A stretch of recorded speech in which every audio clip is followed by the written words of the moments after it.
Hey everybody, how's it going? Stoudman coming back at you, and today I'm going to be doing a review of a kind of sort of spooky movie that I had not yet seen. From a few years ago that I had not yet seen.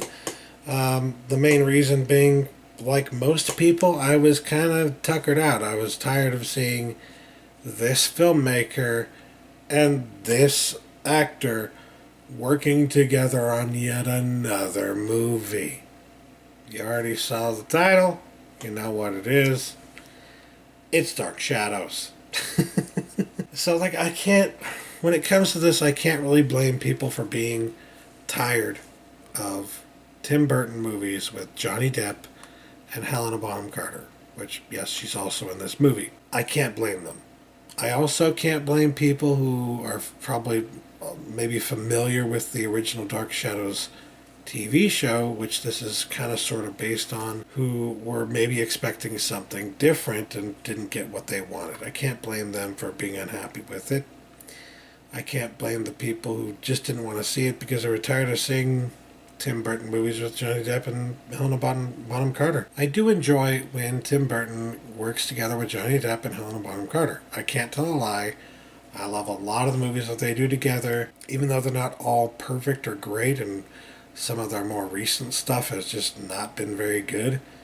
I have to say, for the most part, I enjoy almost all of them. All the movies that Tim Burton does with these two, I love them. So I figured I might also enjoy this one. I didn't know how much I would enjoy it, but I thought I would probably like it. So I took a chance and bought it for like $3 or $4 or something like that. I think it was from Second Spin. And just never got around to finally watching it until now. I finally got around to watching this after I think maybe a year or two after I bought it. And I gotta say, it's not terrible. I know a lot of people are gonna say, What? What do you mean? How did you like this at all? Well, let's just be honest here.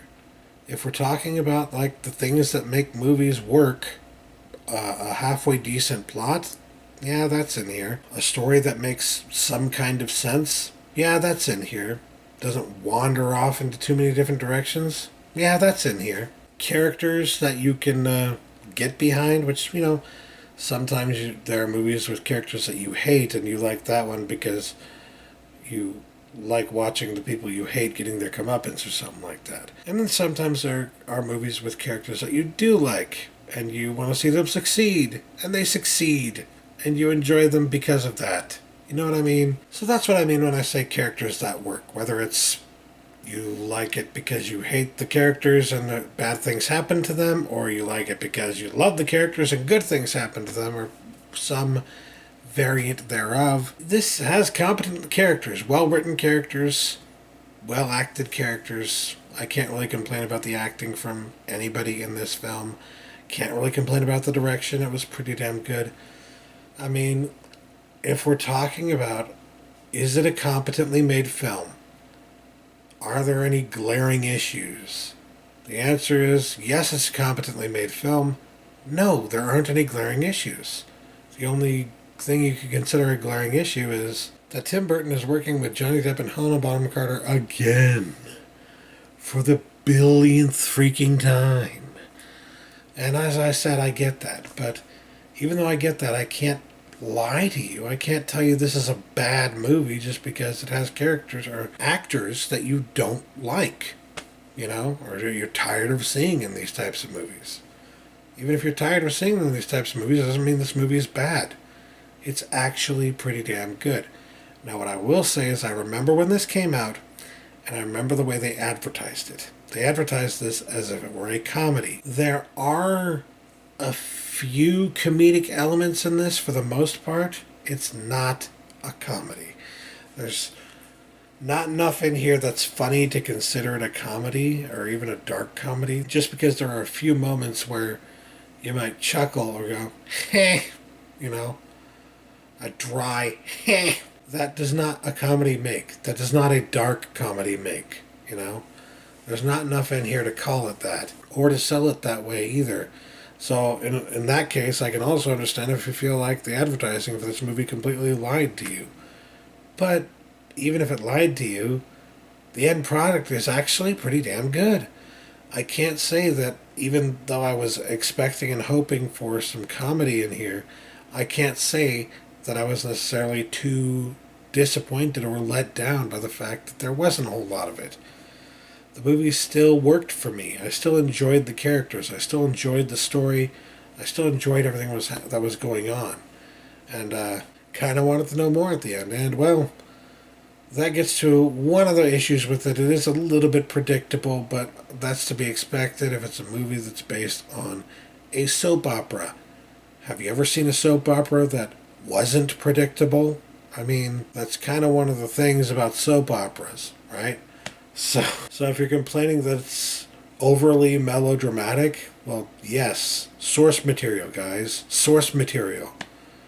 They don't use a whole lot of the source material in this, but the overall point of the film, the overall concept behind the film, the original source material that was used to come up with the idea for the film is soap opera. So it's a soap opera. So because of that, you should expect at least a little bit of that in there. You should expect the melodramatic stuff. You should expect the easily predictable stuff. And it's not like it's stuff that is unenjoyable to predict. It's stuff that you're like, I bet I know what's going to happen next. And then when it does happen, you're like, yep, I guessed it right. You know what I mean?